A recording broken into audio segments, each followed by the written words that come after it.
So, well, tell us about RayGen and your new product, PV Ultra. Yeah, so RayGen is an Australian-made and owned technology company, and it's been developed in Australia for sort of the Australian market for both heat and electricity. So what we do is we're a solar technology which has a field of mirrors that focus sunlight onto a tower. Now, you've probably all seen that before. What we do that's different is we have a photovoltaic panel using satellite cells from space atop the tower. So we convert the light directly to electricity, and then because we have to cool this panel, we generate heat as a byproduct. So a typical solar thermal goes sunlight to heat to electricity. What we do is go sunlight directly to electricity and have heat as that byproduct. Okay, and this prime thing about this is it greatly increases the performance, the output for a given investment. Yeah, correct. So a typical solar panel might be 10 to 15% AC electrical efficiency. Its cells might be about 20% efficiency. Our solution have cells that have 40% electrical efficiency, and our solution is about 40. Correct, 40%. So using the absolute best in class, and the total solution is about 25 to 30% electrical AC efficiency, but then the rest of that energy we actually capture as heat. So of the light that hits our receiver, a significant proportion, over 80%, is actually utilised for revenue products for customers. So can you briefly describe an installation? Because your description talks about heliostats and towers and so on. Yeah, sure. So we have a couple of installations, several in Bendigo and one in China. And what that means is we have a field of mirrors. Each mirror is about 20 square metres. And we focus, and the mirror tracks across the sun over the day and focuses the sunlight onto the receiver. Single or two-axis? Two-axis tracking. And also there's no field wiring and they're fully autonomous. So they're installed into the ground, no concrete foundation, no electrical wiring, and all the energy is reflected up onto the tower. So there's no sort of residual heat captured in the mirrors. So you mentioned that you can have sheep grazing underneath. And that's fine, but I think one of the arguments about solar installations has been that the natural habitat has been interrupted by these massive concrete platforms that the mirrors sit on. That's not the case in your and with all the black panels absorbing the heat, you get a heat island effect and so on. Yeah, correct. That's a real concern in the community, and there's a lot of debate about the academic research. What we do is we ensure that the light is reflected off the mirrors onto the tower and convert the light directly into the electricity and heat, and we use that heat in a neighbouring facility. But more than that, because we have such a high efficiency of the sunlight utilisation, it means we need about a quarter of the land. So it means that we need less land, but we also use it with a much lighter footprint, and we have sheep grazing underneath. We actually like having the sheep grazing underneath because it keeps the grass down and our costs lower from mowing.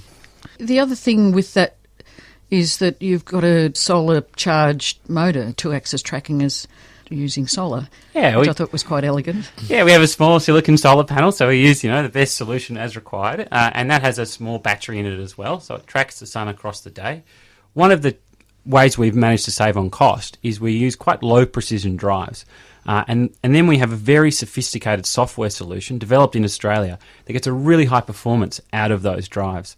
And it means also that all of the electricity is converted and created in the tower, and so that means that there's no electrical wiring in the field. If there's a floodplain, we can install on a floodplain as well.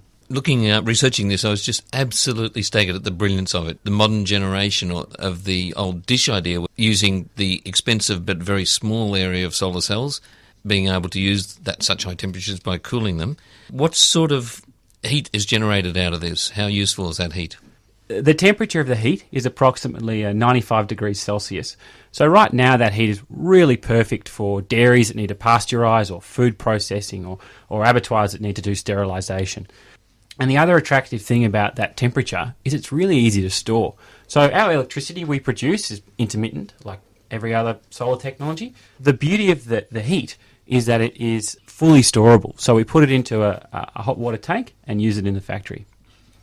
So could it also be used for something like CST, concentrated solar thermal? Oh, for storage, absolutely. So one of the things we're looking at, and we've recently sort of been developing this product, the solution is that in order to convert the heat into electricity, we have a reasonably low efficiency.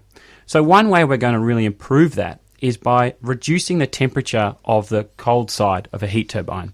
And so our electricity at a very high coefficient of performance is going to generate the electricity. It's going to generate cool, an ice block, and then we're going to combine the heat and the ice together to generate electricity at a higher efficiency, to generating more electricity than we put into the initial process, because we're utilising that heat as well as the ice together. So is that something that's still under development, or is that something that you're doing now? Yeah, so we're actively developing it, and we expect to pilot by 2019. It's not our commercial product. Our commercial product right now is electricity and heat directly for regional food and beverage manufacturers. So that's where we're really focusing our commercial side, but we really see this as a great growth opportunity. So you say regional because you need space for your mirrors and pole? Yeah, absolutely. We're a pole in a paddock design, so and our infrastructure of the pole is actually a mobile phone tower. We typically need to be within 5 kilometres of the end use for sort of utilisation of the heat. However, if there was a district heating network like there is in China or in the United States or in Europe, we're able to get well within the urban environment. So there just needs to be a transport mechanism for our heat. At the moment, that doesn't really exist in Australia, but there is opportunity over time for that to occur. So you were talking before the show, Will, about some of the temperatures involved in your setup. Can you explain to the listeners about that? What sort of sun concentration are you achieving on the panels? Yeah, it's quite an impressive. So it's 900 suns concentration. Wow. Yeah, it's pretty significant, and it's a beam strong enough to melt steel. And we're putting an organic mix of cells and light and other materials. And you're shining those suns onto a steel tower. Correct. Oh, well, we have a very great cooling system, but it's equivalent of, I think, for listeners, a typical solar power is about one lit match over an A4 piece of paper. What we do with the concentration is it's about 18 of your largest gas burners on your stove on the A4 piece of paper. And we still have to have that running below the cell operating temperature. So we have a video of our founder with a blowtorch on the module, and it's able to run cool. Each of those modules, for instance, it's 10 centimetres by 10 centimetres, and there's 6,500 watts. So 2.5 kilowatts of electricity and 4 kilowatts of heat on 10 centimetres by 10 centimetres. You want to make sure you've done your sums right, don't you? And that the cooling cycle doesn't seize up. Well, I love the focus you've put on using standard technology. You mentioned you're using standard phone towers, which decreases your cost, but you also stressed that you're using quite low-cost mechanics and with rough tolerances, but great long life, but you're overcoming the lack of accuracy by nifty software. Tell us about that. Yeah, so our typical field is about 4 square metres for 3 megawatts of our modules, and then we need about 3,600 square metres of mirrors. So about 99.9% of our solar area is just these mirrors, and they need to be really, really low cost. And the beauty of it is there's existing supply chains for mirrors and existing supply chains for the motors. One way that we get really high performance out of those mirrors is through elegant design solutions and elegant software solutions. So we're able to know every position of every heliostat over the course of every day, and that's not just based on really precision instruments, but actual optical imaging that we have at the front face of the receiver. And sorry, how many heliostats are you coordinating there? Yeah, so about 273 heliostats for a 3 megawatt cogeneration solution. Each mirror is about 20 square metres, and that's sort of focusing onto this 4 square metre area. And we make sure that the image of each of those heliostats is blended across the front face of the receiver, so we get full utilisation of every module. We just don't have the centre modules running really high and the edge modules running really low. So you're saying that this solar energy is supplied at a lower cost than natural gas? What sort of cost are we looking at? Okay, so typical natural gas that a large customer might be paying, let's say, is about $11 a gigajoule of addressable spend.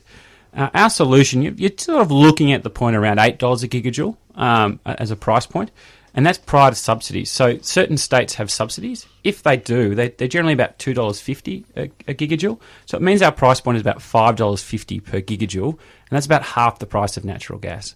And the beauty of it is it's on demand, directly integrated into their solution, and we don't have to sort of they can retain their existing capital infrastructure, and we just have a really simple heat exchanger with their existing water flow. So, you've got a dairy that needs to do pasteurisation, straight into their solution. Very, very low tech, very, very low risk. So supplying energy in the form of heat, what percentage of our energy consumption is used in this way? It's actually a pretty significant line. I think Timothy will speak to this as well. But, effectively a third of Australia's energy requirement is for heat and provided by gas, a third is electricity, and a third is transportation. In fact, most commercial and residential buildings, a majority of the energy used is for heating and cooling, and it is in the form of natural gas. So this is a really significant problem, and it's one where we're not seeing a lot of solutions. So there's the heat pump solution, which Tim will talk to, but there's very limited other penetration. So we're seeing solar, we're seeing hydro and panels and turbines, wind turbines, but we're not really seeing that sort of adoption in the heat side of the problem. And for a third of our total problem, it's pretty significant that we need to start putting some solutions in. And we're able to come in with a lower price point than existing natural gas, which is quite attractive to our customers. So you need to be able to bring it into the urban areas as well, like Denmark has. Absolutely. We'd love to follow the model of Denmark. So Denmark has 2 gigawatts of solar heat. And this isn't a country with great solar. And they have 2 gigawatts of solar heat, just hot plate collectors.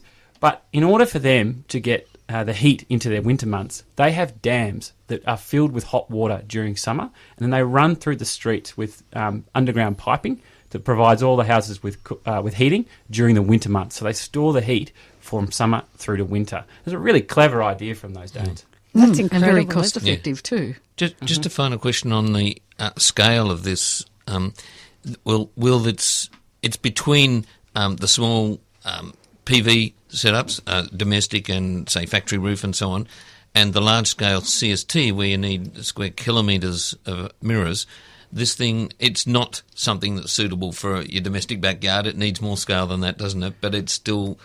It can just run in a paddock or a couple of paddocks. Yeah, what we'd like to say is if there's any listener that would like it in their house, band together with about 100 of your neighbours and we'll provide a solution to the group of you. The challenge is that the way in which we've separated collection and conversion really makes sense on a reasonable scale, which is sort of about the quarter of the megawatt, which we've demonstrated in Bendigo in multiple places. If we need to go larger than that, we just have more and more towers strung together, and that's a solution. So it really is a great solution right now for large food and beverage manufacturers, but there's a lot of other opportunities coming out of this. So, Will, just quickly, what are the markets? Where are they for you? Yeah, sure. So our first target market is the Australian food and beverage sector, which uses a lot of heat, a lot of electricity in a regional area. But over time, we see a significant opportunity in not only in heat provision through district heating networks, but also in freshwater using multi-effect distillation, in chilling, so air conditioning effectively, using absorption chillers, these are off-the-shelf products, but also electricity storage. So where we can't find a use for the heat, we use it to boost our electricity storage. And we see a lot of opportunity in China for district heating and cooling, the Middle East, in the US, and also in South America.